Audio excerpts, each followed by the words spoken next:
Hello friends, आप सभी का फिर से एक बार मोस्ट वेलकम है बिहार सीजीएल पीटी एग्ज़ाम के एक फिर से नए सेट में। तो बिहार सीजीएल के लिए फ्रेंड्स लगातार आप सभी को सेट मिल रहा है।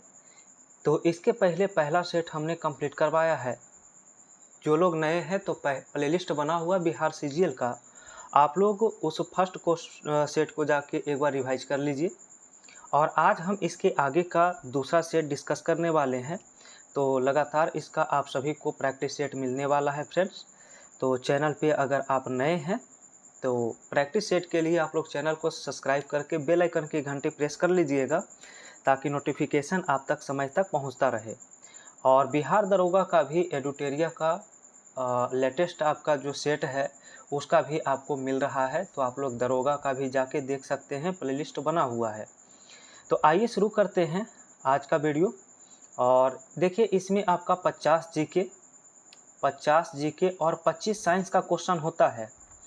तो हम अभी जीके और जीएस का टोटल 75 क्वेश्चन डिस्कस कर रहे हैं इसमें, ठीक है। तो 75 क्वेश्चन जो है टोटल डिस्कस करने वाले हैं। तो चलिए बताइएगा फर्स्ट से आप लोग राइट आंसर क्या होगा फर्स्ट सवाल का। पहला है कि फल्गु नदी का मुहाना या संगम जो है कहाँ है। फर्स्ट का राइट आंसर कौन सा ऑप्शन है, तो आप लोग बताइएगा राइट आंसर क्या होगा।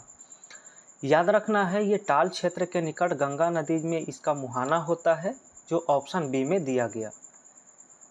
नेक्स्ट क्वेश्चन 2 है, कहा बिहार के प्रमुख मिट्टियाँ एवं उसके क्षेत्र को कौन जो है वो सम्मिलित नहीं करता है। तो इसका आंसर सी करना बिल्कुल सही है कि खादर जो है वो गया और पटना यहाँ पर ये सम्मिलित नहीं है। नेक्स्ट 3 है, 3 में दिया है कि देश में कृषिगत फसलों के उत्पादन में बिहार का स्थान निम्न में से कौन सा जो है वो सम्मिलित नहीं है। तो देश में जो गेहूं का स्थान दूसरा दिया है ये सम्मिलित नहीं है इसमें, ठीक है। नेक्स्ट क्वेश्चन 4 है, बिहार के प्रमुख साहित्यकार एवं रचना को कौन जो है वह सम्मिलित नहीं करता है। तो बिल्कुल सही जो आंसर है ऑप्शन डी होगा। इसमें जो मंडन मिश्र लिखा है वर्ण रत्नाकर, तो यहाँ पर आंसर डी होगा। क्वेश्चन नंबर 5 है, कुंवर सिंह के पिता का नाम बताइए क्या है। देखिए कल के सेट में भी आया हुआ था, यहाँ पर कुंवर सिंह के पिता का नाम था साहबजादा सिंह, ठीक है। ऑप्शन बी होगा। नेक्स्ट क्वेश्चन देखना है 6 नंबर सवाल से। तो 6 में दिया है कि फिरंगिया गीत किसने लिखा था ये बताइए। तो ऑप्शन नंबर सी करेंगे प्रिंसिपल मनोरंजन प्रसाद सिंह। नेक्स्ट क्वेश्चन 7 दिया है, संविधान का कौन सा अनुच्छेद राज्यपाल की नियुक्ति से संबंधित होता है। तो ऑप्शन नंबर बी इसका राइट आंसर होगा, आर्टिकल 155, ठीक है। चलिए नेक्स्ट देखिए 8 का आंसर करना है, निम्न में से कौन सा युग्म जो है वो सही है। सही युग्म की पहचान करना है। तो सैडल पीक जो उत्तरी अंडमान लिखा है ये बिल्कुल यहाँ पर सही होगा। क्वेश्चन नेक्स्ट है 9 नंबर, लिखा गया निम्न में से किसे भारतीय योजना प्रक्रिया के प्रथम ब्लूप्रिंट के रूप में माना गया है। तो आंसर इसका ऑप्शन डी होगा, विश्वेश्वरैया योजना। सवाल 10 है, किस अनुसूची में संविधान के द्वारा मान्यता प्राप्त भाषा का उल्लेख किया गया है। तो 8वीं अनुसूची में जो है भाषा का उल्लेख किया गया है और इसमें टोटल 22 भाषाओं को मान्यता भी प्रदान किया गया। चलिए आगे देखिए 11 में दिया है, सिंचाई बाढ़ नियंत्रण बहुउद्देशीय परियोजना का तकनीकी आर्थिक मूल्यांकन किसके द्वारा किया जाता है। तो आंसर इसका डी होगा, केंद्रीय जल आयोग के द्वारा। नेक्स्ट है 12 नंबर सवाल, ओलंपिक पदक जीतने वाली प्रथम भारतीय महिला कौन थी।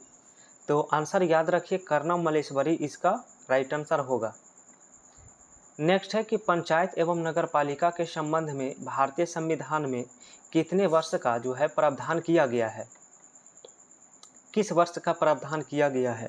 तो 13 का आंसर ऑप्शन डी है, 1993 ईस्वी। चलिए आगे देखते हैं 14 में, भारतीय विमानपत्तनम प्राधिकरण द्वारा आधुनिक नागरिक उड्डयन अनुसंधान संगठन कहाँ जो है वो स्थापित किया जाएगा।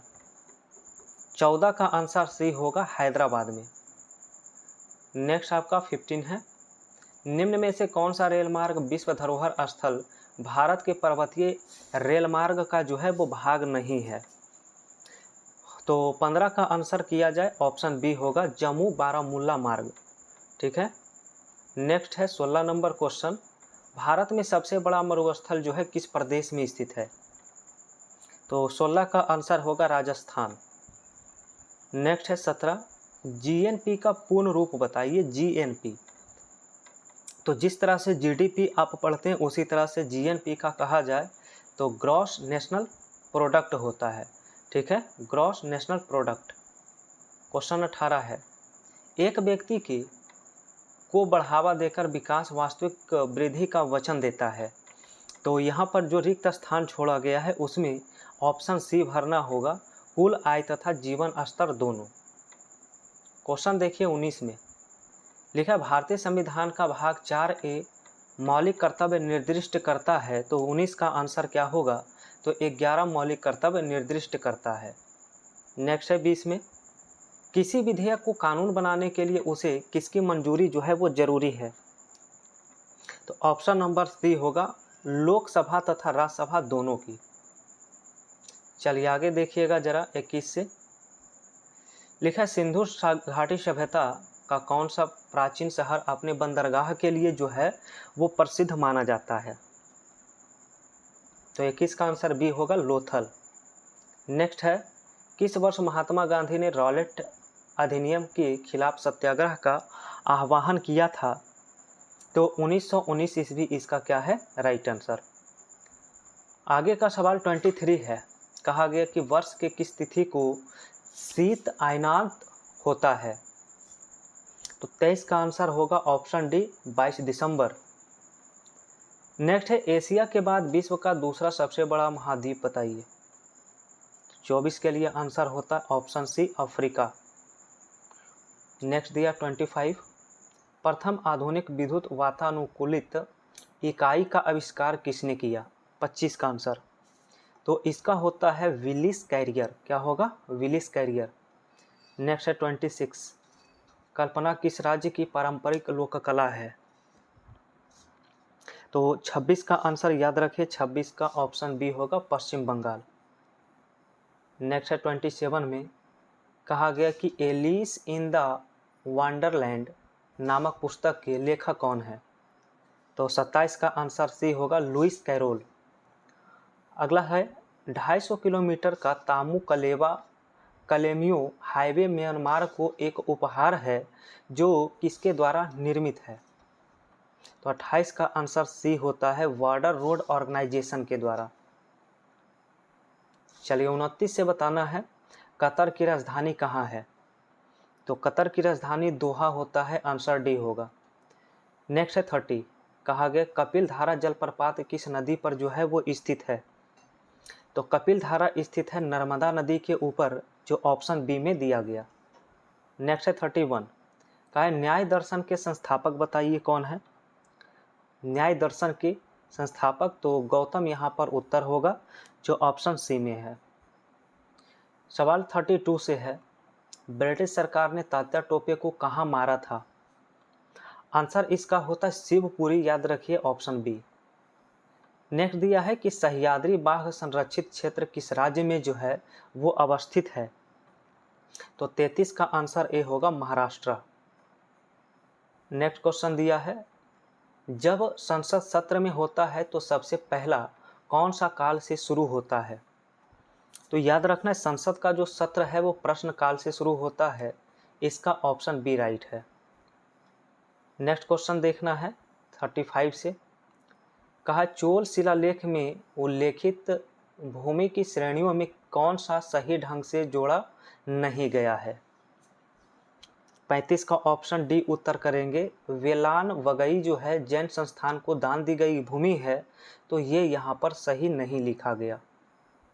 नेक्स्ट है 36, कहा किस विधेयक में प्रावधान किया गया है कि भारतीय न्यायाधीश भी यूरोपीय व्यक्ति पर मुकदमा चला सकते हैं, ताकि भारत में काम करने वाले अंग्रेज और भारतीय न्यायाधीश के बीच समानता स्थापित की जा सकती है? तो 36 का आंसर याद रखिए इल्बर्ट बिल होगा राइट आंसर। और अगला सवाल 37 है, 8 ग्रह में पृथ्वी सूर्य से कौन से स्थान पर स्थित है? तो 37 का आंसर बताना है तो तीसरा लिखेंगे, ऑप्शन सी होगा यहाँ पर राइट। क्वेश्चन 38 होगा, उत्तरी गोलार्ध में कर्क रेखा एवं उत्तरी ध्रुव वृत्त तथा दक्षिणी गोलार्ध में मकर रेखा और दक्षिणी ध्रुव वृत्त के बीच वाले जो कटिबंध होते हैं उसे क्या कहते हैं? इसका आंसर होता है शीतोष्ण कटिबंध, याद रखिए ऑप्शन ए।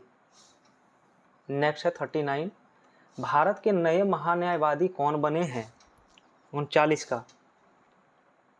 चलिए इसका आंसर आप लोग देखिए, करंट अफेयर्स में आप लोग इसका आंसर बताइए कौन सा ऑप्शन सही होगा।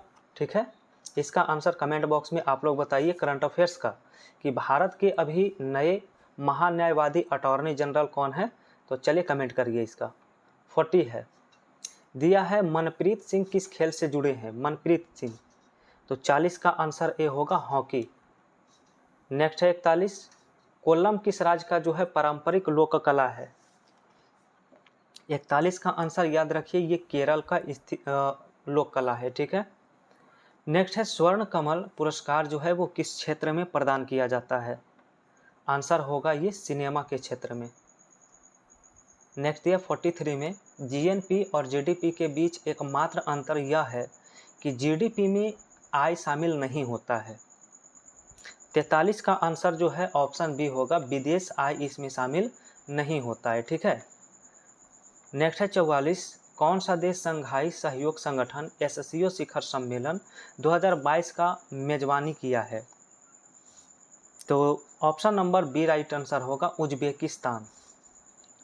अगला सवाल है 45, भारतीय संविधान में कितने भाग हैं? 45 में। तो आंसर इसका होगा 25 भाग। और अगला सवाल है कि मैसूर के शासक परिवार का नाम बताइए क्या था? तो 46 का राइट आंसर याद रखना है, वाडियार परिवार था। वाडियार परिवार ऑप्शन सी होगा। नेक्स्ट दिया प्रथम माइक्रो कंप्यूटर जो है किसके द्वारा बनाया गया था? तो जिसे कंप्यूटर का पिता कहते हैं, चार्ल्स बेबेज यहाँ पर उत्तर होगा। ठीक है, चलिए आगे देखिए, 48 नंबर क्वेश्चन से आंसर बताना है। पानीपत का जो तृतीय युद्ध है वो किसने जीता था? इसमें अहमद शाह अब्दाली और मराठों के बीच हुआ था, जिसमें अहमद शाह अब्दाली की जीत हुई थी। नेक्स्ट दिया है प्रथम पंचवर्षीय योजना को किस वर्ष जो है वो लागू किया गया था? तो 49 का आंसर ए होगा, 1951 ईस्वी में लागू किया गया था। नेक्स्ट है रोहतांग दर्रा कहाँ स्थित है, किस देश में स्थित है रोहतांग दर्रा? तो ये भारत में ही है, ऑप्शन ए होगा। चलिए आगे देखिए 51 से, मिल्क ऑफ मैग्नीशिया का पीएच मान पूछा है, कितना होगा? 51 का राइट आंसर सी होता है, 10.5। ये क्षारीय प्रकृति की होती है। और अगला सवाल है, निम्न में से कौन सा पादप हार्मोन पौधे के तने के विकास में मदद करने का काम करता है? तो 52 का आंसर याद रखिए, ऑप्शन डी होता है जिब्रेलिन। ठीक है, और अगला सवाल जरा देखिए 53 से, लिखा है हड्डी एक मांसपेशी से किसके द्वारा जुड़ी होती है? हड्डी और मांसपेशी किसके द्वारा जुड़ा होता है? तो इसे कंडरा या टेंडन कहते हैं, कंडरा या टेंडन कहा जाता है। ठीक है, नेक्स्ट है 54, नीचे उल्लेखित सूची की विषाणु जनित रोग की पहचान करें। तो टाइफाइड, डेंगू ज्वर, मलेरिया, खसरा और एंथ्रैक्स में कौन कौन सा जो रोग है वो वायरस से होता है? तो ऑप्शन डी यहाँ पर उत्तर होगा, खसरा और डेंगू ज्वर। ये दो ऐसे रोग हैं जो वायरल होता है, वायरस डिजीज होता है। नेक्स्ट है 55, उस अजैव कारक की पहचान कीजिए जिसके परिणाम स्वरूप भंडारण हानि होता है। 55 का आंसर सी होगा, नमी।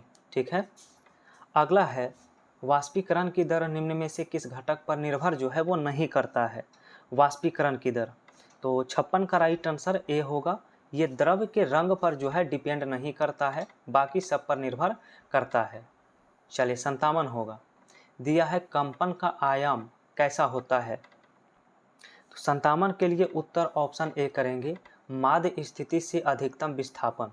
ठीक है, अगला सवाल है 58, अगर हम प्रेरित करें हवा स्थान ए से स्थान बी पर जा रही हो तो क्या होगा? तो 58 के लिए जो करेक्ट आंसर बनता है ऑप्शन बी, यानी कि स्थान ए से उच्च दाब पर और बी पर निम्न दाब पर होता है। क्वेश्चन नंबर नेक्स्ट है, दिया पानी के क्वथनांक क्या होगा जब थोड़ा सामान्य नमक पानी में डाला जाए और फिर गर्म किया जाए। तो 59 का आंसर ए होता है, पानी का क्वथनांक 373 केल्विन के ऊपर बढ़ जाएगा। चलिए आगे देखिएगा 60 से। 60 में दिया है कि शकरकंद का एक भूमिगत संरचना है जो भोजन को संग्रहित करती है। इस पौधे में भोजन जो है कहाँ तैयार किया जाता है। 60 का आंसर ए होगा, पत्तों में। ठीक है, नेक्स्ट दिया 61। तो लिखा है कि निम्न में से कौन सा एक अकेंद्रीय कोशिका का उदाहरण है। अकेंद्रीय की बात करेंगे, ऑप्शन डी होगा, मानव लाल रक्त कोशिका। अगला सवाल 62 दिया है, कहा गया है कि दो पात्र है जिसमें ए और बी में 75 डिग्री सेल्सियस पर बराबर मात्रा में गर्म पानी है। ए की बाहरी सतह को काले रंग और बी की बाहरी सतह को सफ़ेद रंग से पेंट किया गया। 10 मिनट के बाद ए का तापमान 55 हो गया, तो बी का तापमान कितना होगा। देखिए इसे सॉल्व करेंगे तो 62 का राइट आंसर सी होगा, 55 डिग्री से अधिक होगा। ठीक है, सवाल नेक्स्ट है 63। लिखा U-238 के 10⁻22 परमाणु को मिलीग्राम में द्रव्यमान में परिकलित कीजिए, कितना होगा। तो 63 का आंसर हल करेंगे, ऑप्शन बी उत्तर होगा। नेक्स्ट है 64। निम्न में से कौन सा एक समन्यूट्रॉनिक का सही सेट दिया गया है। तो जिसमें न्यूट्रॉन की संख्या समान हो उसे समन्यूट्रॉनिक कहते हैं। और इसकी ऑप्शन की बात करें तो ऑप्शन डी करना बिल्कुल ही राइट आंसर हो जाएगा। ठीक है, क्योंकि न्यूट्रॉन की संख्या आप देख सकते हैं दोनों में 8-8 है, बराबर है। ठीक है, चलिए आगे देखिए 65 से। जब हम पहाड़ के ऊपर चढ़ते हैं तो क्या होता है। तो इसका आंसर जो है ऑप्शन डी होता है, तापमान और दाब दोनों घटते हैं। ठीक है, नेक्स्ट दिया है, किसकी उपस्थिति के कारण झींगा और तितलियां जो है एक ही फाइलम से संबंधित होती है। तो 66 का आंसर याद रखिए, ऑप्शन बी, ये होता है संघित पैरू। क्वेश्चन नंबर 67 है, गुप्त ऊष्मा का बीमीय सूत्र बताइए क्या है। गुप्त ऊष्मा का बीमीय सूत्र, तो 67 का आंसर डी होता है, M0T2Lt-2। नेक्स्ट लिखा है कि किसी पिंड का कोणीय संवेग संरक्षित रहता है यदि उस पर कार्यकारी। तो 68 का आंसर ऑप्शन बी करना सही होगा, बल जो है आघूर्ण शून्य होता है, बल आघूर्ण शून्य होता है। नेक्स्ट दिया है कि परिजीनी गाय रोजी के दूध में मिलाने वाला जो प्रोटीन है वो क्या है। तो 69 का आंसर ए होगा, मानव अल्फा लैक्टोएल्ब्यूमिन इसका उत्तर है। ठीक है, और अगला सवाल जरा देखिएगा 70 में, यंग के प्रयोग में यदि प्रकाश पूर्णतः एक वर्णी ना हो तो क्या होगा। तो 70 का आंसर बी करेंगे, दीप्त फ्रिंजों की चमक क्या है, इसमें कम हो जाएगी। ठीक है, चलिए आ जाइए 71 से करना है उत्तर आप सभी को। तो लिखा गया, अम्ल और उस पदार्थ जिसमें पाया जाता है निम्न में से कौन सा युग्म इसमें सम्मिलित नहीं है। तो 71 का आंसर ए होता है, एस्कॉर्बिक एसिड जो इमली दिया है ये गलत है। ठीक है, तो यहाँ पर एस्कॉर्बिक एसिड इमली में लिखना गलत है क्योंकि इमली में टारटेरिक एसिड पाया जाता है। नेक्स्ट है 72, निम्न में से कौन सा जो कथन है वो गलत दिया गया है। तो इसमें ऑप्शन ए गलत है कि धातुएं आधानायन बनाती है, यहाँ पर गलत है। नेक्स्ट है 73, लिखा है न्यूरॉन्स की शाखा जैसी संरचना को क्या कहा जाता है। तो 73 का आंसर बी होगा, याद रखिए शाखिका होगी। नेक्स्ट है कि इनमें से कौन सा वैद्युत उपकरण जूल के तापमान नियम पर आधारित नहीं है। तो फ्रेंड्स 74 का आंसर याद रखिए बी ऑप्शन, विद्युत प्लग एवं स्विच। और नेक्स्ट दिया है 75 में, स्तनधारियों से संबंधित इनमें से कौन सा कथन जो है वो गलत यहाँ पर है। तो ऑप्शन सी इसमें गलत है कि इनके हृदय में 3 प्रकोष्ठ होते हैं स्तनधारियों में, ये लिखना यहाँ पर क्या है, गलत है। तो ये फ्रेंड्स 75 जीके और जीएस यानी साइंस का क्वेश्चन देखिए पूरा कंप्लीट हो चुका है। अब यहाँ पर आपसे जो पूछा जाता है आगे, इसमें 50 रीजनिंग का क्वेश्चन आपसे पूछा जाता है और इसके बाद 25 मैथ का सवाल होता है। तो टोटल 75 क्वेश्चन मैथ्स और रीजनिंग का होता है। तो फ्रेंड्स अभी हम जीके जीएस का वीडियो लगातार आपको दे रहे हैं। आप लोग कमेंट करके बताइएगा कि मैथ्स रीजनिंग का भी अगर वीडियो चाहिए सॉल्व करना है तो आप लोग कमेंट करके ज़रूर बताइएगा मैथ्स रीजनिंग के लिए, ठीक है। इसका शेष जो 75 सवाल है, ठीक है। तो वीडियो ज़्यादा लंबा नहीं हो इसीलिए हमने जीके को अलग कर दिया है, ठीक है, जिसमें सिर्फ जीके का क्वेश्चन आप सभी को मिल रहा है। तो फ्रेंड्स अगर आप सभी को वीडियो पसंद आया होगा तो वीडियो को लाइक करिए और चैनल पर अगर नए हैं तो चैनल को सब्सक्राइब करके बेल आइकन की घंटी प्रेस करिए, क्योंकि यहाँ पर सीजीएल और बिहार दरोगा का लगातार प्रैक्टिस सेट आपको मिलने वाला है। ओके, तो फ्रेंड्स अब हम इसका सेट नंबर 3 कल डिस्कस करेंगे कल के वीडियो में। तो आप इसे पूरा बढ़िया से याद कर लीजिए, तब तक रिवाइज कर लीजिए, ठीक है।